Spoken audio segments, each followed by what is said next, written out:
Primeiro agradeço a generosidade da querida irmã Elaine, que nos acompanha nesta tarde.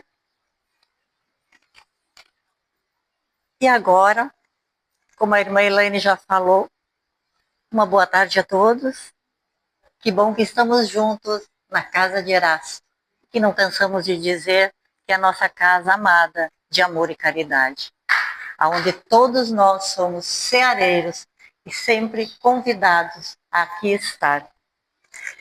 Que o Divino Mestre Jesus, que é o nosso ajudador da nossa caminhada, nos abençoe. Abençoe a cada um de nós no propósito do porquê nós estamos aqui hoje.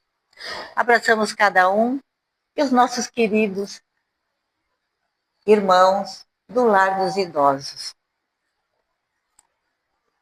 Nós estamos reunidos, então, nessa casa espírita, lembrando que a doutrina espírita é a doutrina da esperança. Nós encerramos o ano, na semana passada, juntos. E assim também iniciamos esse novo ano, porque é a primeira palestra da quarta-feira, que é de uma atividade de toda a tarde, que inicia com o estudo do Evangelho Redivivo. Mas é muito oportuno nós iniciarmos falando sobre esperança. A esperança que, se nós pensarmos, é para esperar, mas esperar trabalhando. A doutrina, ela nos traz a esperança constantemente. E nesse início de ano, nós podemos e temos tempo de ressignificar a nossa caminhada. Dar um novo tom, o tom da alegria, de estar, de conhecer cada vez mais e nos aproximarmos dessa grande missão que Jesus nos convida, que é a missão de Jesus de levar amor. Que o sentido de tudo vem através do amor. Porque a esperança, na verdade, é acreditar que Deus tem um propósito para cada um de nós e para tudo que nos acontece. E quando nós tomamos conhecimento disso e acreditamos, então, e vamos nos comprometendo nesta missão.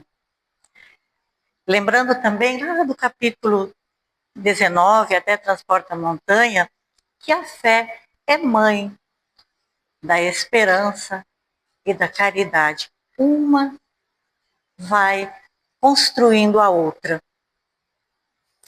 Nas nossas reflexões de hoje, é um tema de relevada importância, assim como é tudo o que está no nosso Evangelho, segundo o Espiritismo. Mas especialmente agora que a gente vive momentos bastante conturbados, onde a gente acha que tem muita dificuldade, temos muitos desafios diários, de perdas físicas mesmo, de materiais, corações feridos, desafios econômicos, dificuldade de todas as sortes. Onde até parece que o tempo corre. Mas será que o tempo corre? Como nós temos observado que muitas vezes perdemos um pouco de tempo. E para muitos, como para mim, é preciso acelerar o passo do conhecimento e do trabalho missionário com Jesus. Muitas vezes pensamos, e nós ficamos ali agregados naquele imediatismo do comparativo, porque nós adquirimos muitas atividades. Vamos somando mais uma, e nos sentimos impotentes para eleger aquela que será mais interessante para nós. Nesse desafio da caminhada, não há um de nós que esteja isento. Eu não tenho nada, está tudo maravilhosamente bem. Mas quando eu olho para o outro, eu acho que no meu comparativo ele está muito melhor do que eu. Mas eu me esqueço de perguntar ou de viver as experiências dele e ver que ele também tem as suas dificuldades. Porém, muitas vezes ele não expõe, ele aceita, é mais resiliente do que nós. tudo que nós temos de dificuldade, nós mesmos impusemos a nós. Quando nós queremos fazer tudo e muitas vezes não conseguimos, nos sentimos frustrados. Muitas vezes parece que a nossa vida dá uma volta de 360 graus e isso nos desestabiliza. E o que seria de nós nesse momento se nós não tivéssemos esperança? A fé. O que seria de nós? Cairíamos então em tristeza profunda, né? E Jesus não cansa de nos ofertar oportunidades e nos mostrar o caminho da esperança. Sim, a esperança é uma força divina, é o combustível, um dos combustíveis que faz com que o nosso motor se movimente nos momentos escuros das grandes dificuldades que nós enfrentamos. A esperança é manter-nos bem, de melhorar, mesmo quando tudo está maravilhoso. É preciso que eu tenha esperança, porque mesmo estando tudo bem, há algo sempre que eu devo esperar. Porque no livro,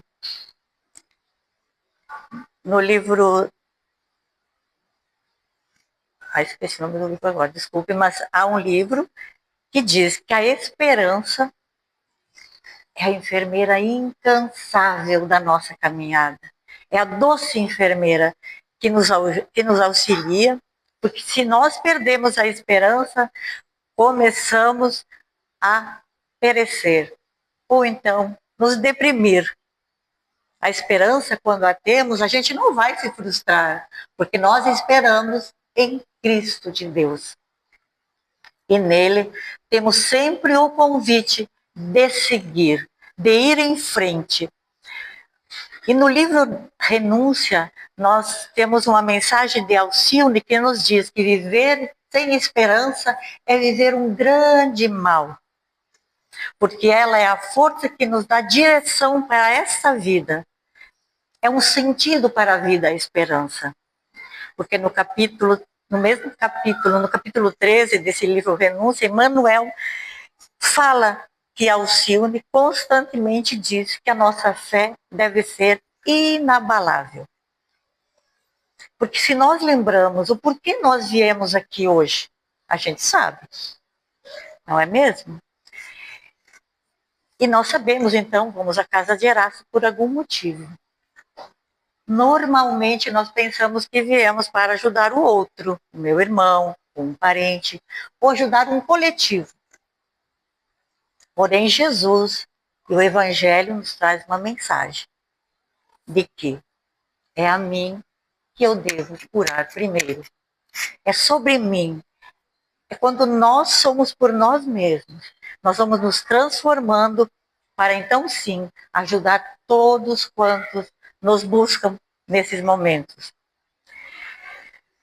Porque nós hoje ainda pensamos no encontro com Jesus, que ele deve ser assim nesse círculo em que nós vivemos. Mas não, o encontro com Jesus deve ser numa linha em que eu saia da minha zona de conforto e através da esperança eu me direciono para aquele Jesus que me aguarda, me mostrando que eu preciso de me ajudar, da autoajuda, através da esperança, para que eu caminhe nesse caminho de ascensão espiritual e moral. E nesse encontro com Jesus, ele vai nos direcionar para o nosso Pai, para o nosso querido Pai eterno. Nesse momento em que nós vamos lembrar que a esperança nasce com cada cristão, ela está aqui dentro de nós. E Jesus, nas suas mensagens, em todo momento, ele nos reaviva a esperança. Nos evangelhos, nos mostram.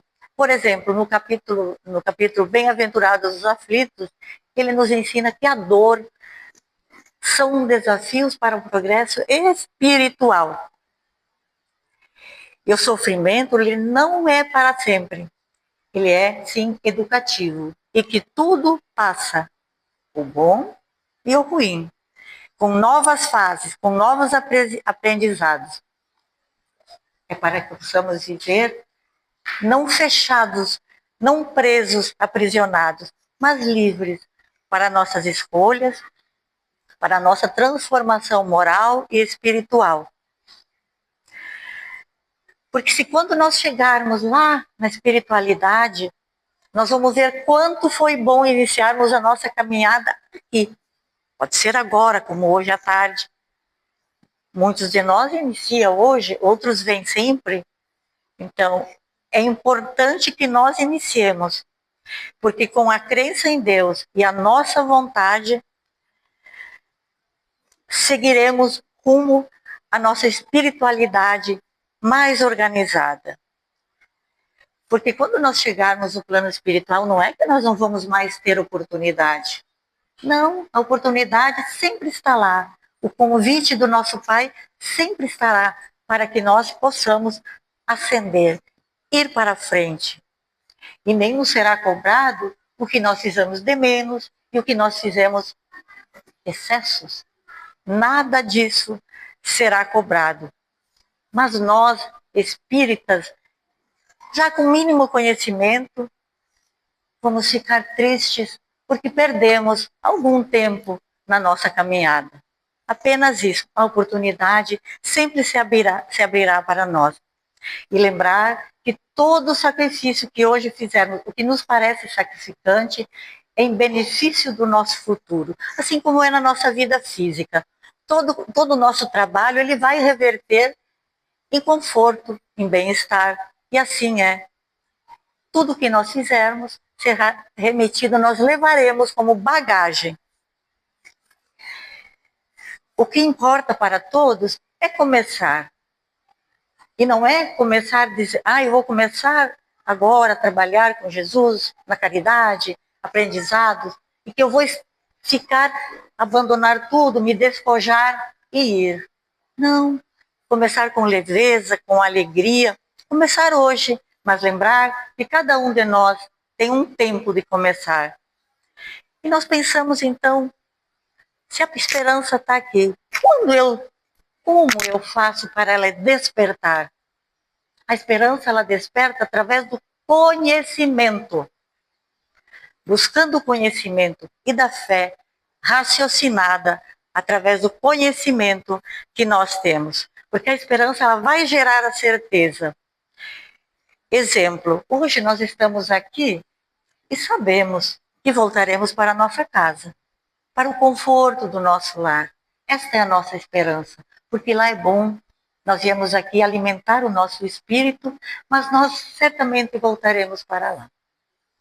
E quando daqui, também temos a certeza, porque já compreendemos que quando nós vamos embora daqui, deixando o nosso corpo físico, a esperança única que temos, com a graça de Deus, é que voltaremos para a pátria espiritual. Lá chegando, Deus nos aguarda. Porque nós já compreendemos que há muitas moradas na casa do nosso Pai. E nós, todos nós, seremos direcionados aonde melhor for o momento para a nossa evolução. Num espaço que nós vamos nos sentir mais confortáveis para nós progredirmos. Então a esperança vem do conhecimento, da busca e de uma fé forte, uma fé que não fraqueja. E nós, então, vamos ler uma partezinha de Efésios, escrita por Paulo, que é uma oração que ele fez. E tendo iluminados os vossos olhos do entendimento, para que saibas que seja a esperança a sua vocação, e qual a riqueza da glória da sua herança nos santos. Esta oração de Paulo, pedimos que ele nos pede que nós possamos ver com os olhos espirituais. Enxergar com os olhos do Espírito, compreendendo a esperança, que é o propor divino para nós. E esse propor divino é a esperança espiritual, que esta sim nos aguarda lá no plano espiritual. Paulo faz essa referência que ele faz a santos beatificados. O Espiritismo clareia, amplia. Santos são e eram todos aqueles que alcançavam o progresso moral, vencendo as más tendências e alcançando o progresso moral ao longo de toda a nossa existência, de toda a nossa caminhada. Então, esta sim é a lei do progresso, é o nosso esforço. A herança de que Paulo fala é o patrimônio moral, a conquista da virtude que pertence a poucos, mas ela está destinada a todos nós. Todos nós temos esse destino, mas é preciso que nós empreguemos o nosso esforço. Então a esperança não enxerga com os olhos físicos, é com a sensibilidade que ela enxerga. E é o convite para crescer moral e espiritualmente. A esperança traz um chamamento, que é a certeza que Deus nos chama e nos convoca para uma vida renovada. E sempre serão, junto com os nossos bens que nós adquirimos caminhando, trabalhando, dentro de um equilíbrio. Não é privar-se, não é estar preso, não. É estar feliz, vivendo num equilíbrio. Embora um dia mais para o lado físico, outro dia mais para o lado espiritual. Ao seguir Cristo, Chico Xavier dizia que a grande tristeza do ser humano é aquela que você guarda como uma sombra, e ela é só ruim e faz mal para quem a guarda dentro do seu espírito, dentro da sua alma. O Espiritismo nos assegura que nenhuma tristeza, nenhuma dificuldade nos traz a prisão, mas sim a libertação. Quando nós entendemos as dificuldades e vamos transformando, iluminando, porque quando nós escolhemos a esperança, os mentores, os espíritos protetores, eles nos auxiliam grandemente. Que brilhe, para que a nossa luz brilhe, que nós fortalecemos a nossa força interior, para que a nossa alma floresça e transcende. A esperança é a ação do bem, é a luz nossa, que mesmo no momento que nós assim, vamos sentir que ela está se apagando, ela reacende dentro da nossa fé e do que nós esperamos do nosso Pai. Jesus disse: eu sou a luz do mundo.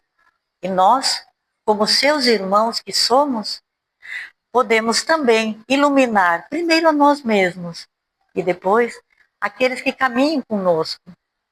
É a melhor maneira de nós exercermos a nossa semelhança com Jesus, sermos a sua imagem.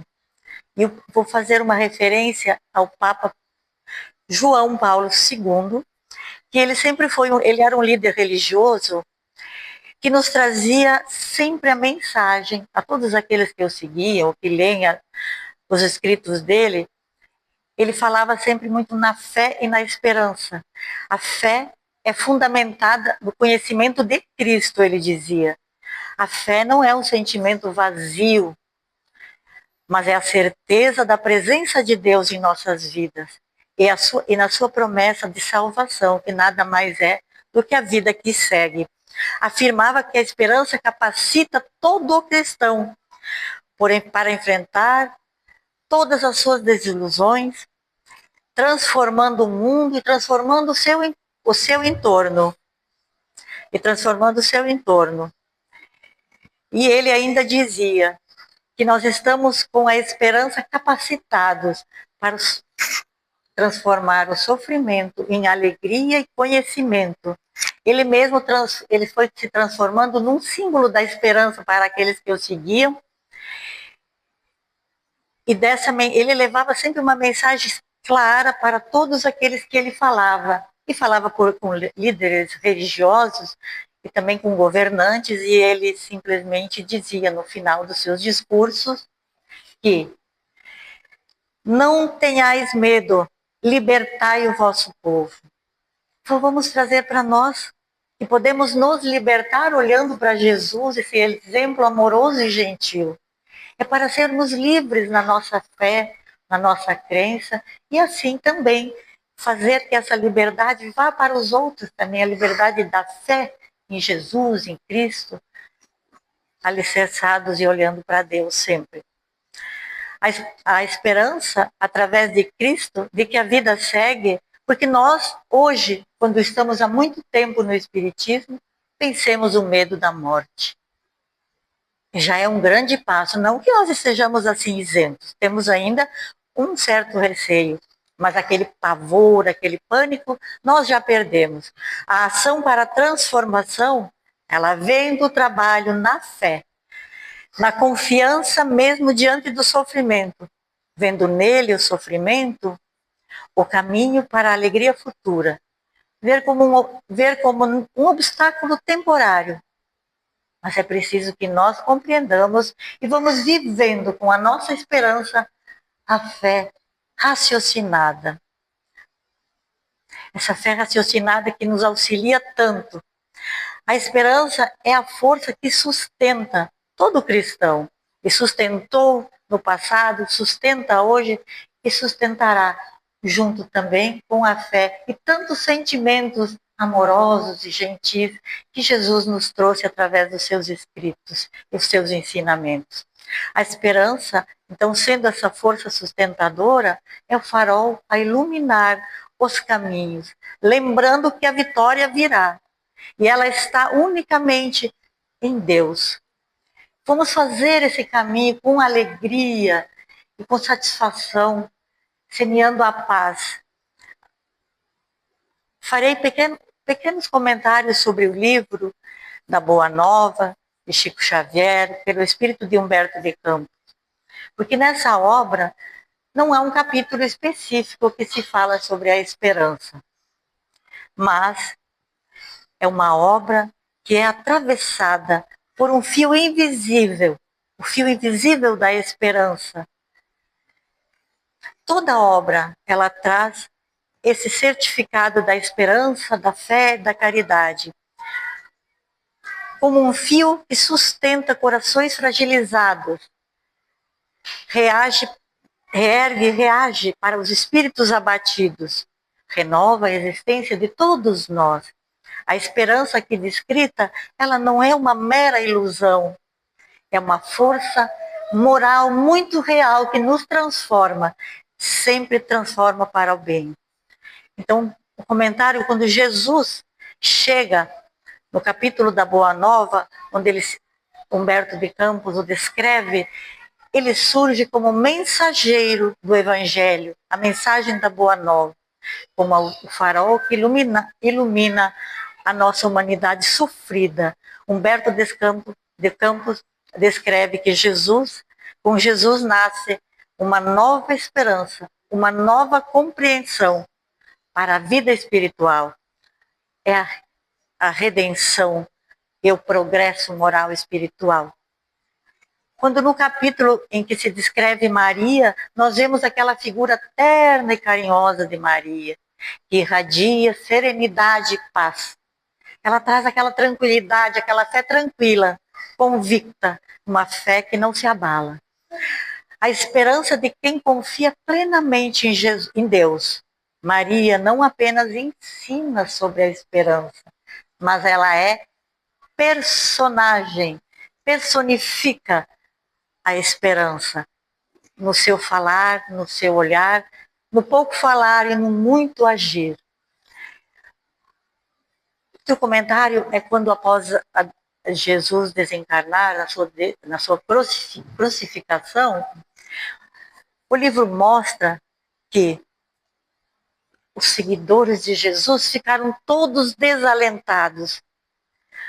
Contudo, a luz de Jesus ressurge, firmando a mensagem da Boa Nova, que mesmo nos momentos de sombras e dificuldades, a luz de Jesus vai brilhar, e com isso a nossa luz brilhará também.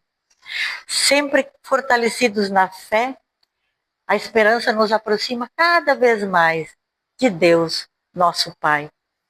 A esperança é mais que um sentimento.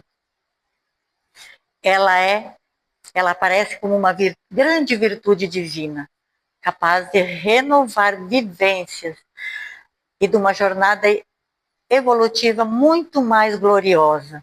Chico Xavier nos diz que ele desenvolveu a caridade através do sentimento da esperança, essa virtude que ele guardou sempre junto de si, ajudando a ele próprio, espalhando a esperança por tantos e tantos que o procuravam.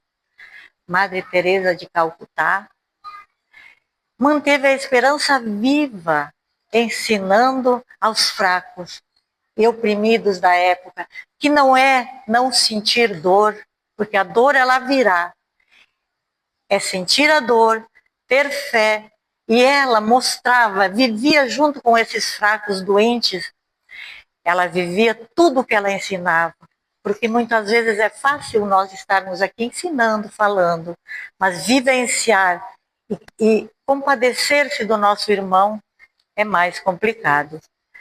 Com o nosso conhecimento que temos, vamos levar a esperança aos nossos irmãos, enxugando as lágrimas dele, acenando com o conforto de uma palavra, de um acolhimento.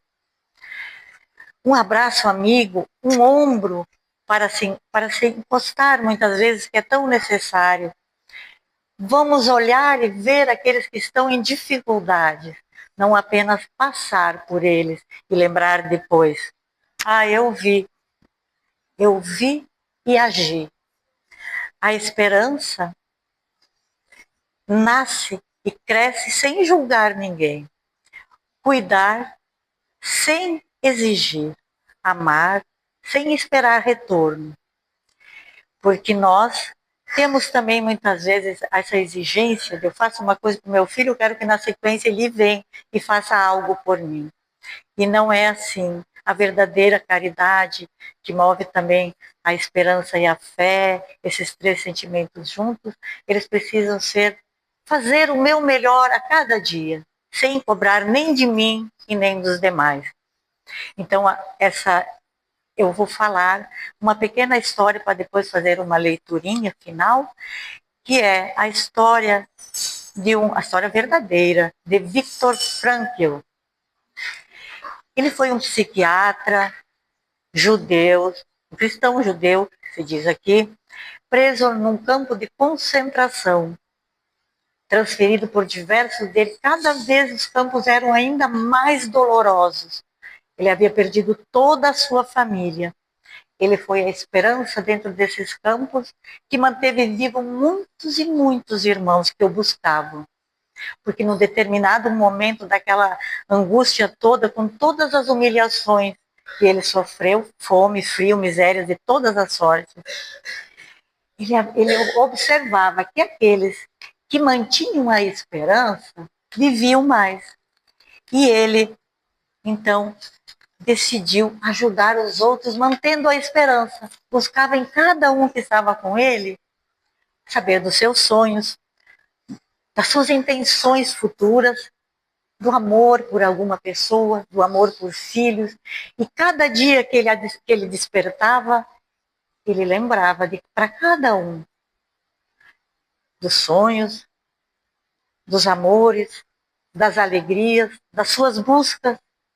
E todo dia ele acendia a chama da esperança, da liberdade, que seria amanhã, que cada dia estaria mais próximo. Ele auxiliou a muitos no grande propósito do amor. Fazia com que eles sonhassem constantemente e lembrava a todos, a todo momento, que o sofrimento não anula nem a esperança e nem a dignidade do ser humano. Ele foi libertado em 1945 e escreveu um livro em busca do sentido da vida, com o propósito crucial para a superação e assim ajudar a todos aqueles que lessem o seu livro. Mesmo nos dias de dores profundas, tornou-se ele Frankl o símbolo da resiliência e da esperança e de uma fé em Deus sem comparação. E assim eu farei uma pequena leitura que eu achei extremamente bonita, do livro Vinha de Luz, pelo Espírito de Emmanuel. É a leitura desse número 75, de nome Esperança, porque tudo que dantes foi escrito, para vosso ensino foi escrito, para que, pela paciência e a consolação das Escrituras, tenhamos esperança. A esperança da luz do cristão. Nem todos conseguem, no mesmo momento, o voo sublime da fé, mas a força da esperança é tesouro comum a todos nós. E todos nós podemos oferecê-la quando querem, mas nem todos podemos oferecer ao mesmo tempo o pão do corpo e a lição espiritual. Mas ninguém na terra está impedido de espalhar o benefício da esperança. A dor costuma agitar os que se encontram no vale das sombras e da morte, onde o medo estabelece atritos, de onde a aflição já vai percebendo o ranger de dente nas trevas exteriores. Mas existe uma luz muito grande interior, que é a luz da esperança. A negação humana declara falências, lavras atestadas na impossibilidade, traças intrincáveis, os labirintos. No entanto, a esperança vem de cima como o raio de sol, que ilumina o alto e alimenta as sementeiras novas. Desperta depósitos diferentes, cria modificações redentoras, descerra as visões mais altas. A noite espera o dia, a flor o fruto, o verme o porvir. O homem ainda está, mesmo que mergulhe na descrença ou na dúvida, ou na lágrima, ou na dilaceração, ele sempre será socorrido com a indicação de que o rumo é o futuro. Jesus, na condição de mestre divino, sabe que os aprendizes nem sempre poderão acertar inteiramente. Somos cobertos de erros próprios da esmola evolutiva. Porque isso mesmo, a esperança é um dos cânticos sublimes do nosso querido Evangelho do Amor. Imensas têm sido até hoje as nossas quedas, mas a confiança de Cristo é sempre maior. Não nos percamos nas lamentações a todo momento. É instante de ouvir aquele que pronunciou: vinde a mim. Levantemos e prosseguimos convictos de que o Senhor nos ofereceu a luz da esperança, a fim de que acendamos em nós a luz dos nossos, numa santificação espiritual. E um chamado assim que Madre Teresa de Calcutá sempre fala, que o ser humano não tem medo da morte, ele tem medo de não ser visto. E nós vamos nos perguntar, será que Deus nos perguntará isso? Quanto amor nós pregamos na nossa caminhada? Ou como nós pregamos esse amor? Essa ajuda que nós damos ao povo. Lembrando que a luz do luar é comparado com a luz do sol. A luz do sol ilumina, dá oportunidade de um recomeço. Vamos ser nós os portadores da alegria e da esperança a tantos quanto nós pudermos. E dessa forma, eu desejo que todos tenham um excelente final de tarde, uma semana de muita paz e de muita luz. Muito grata a todos, que assim seja.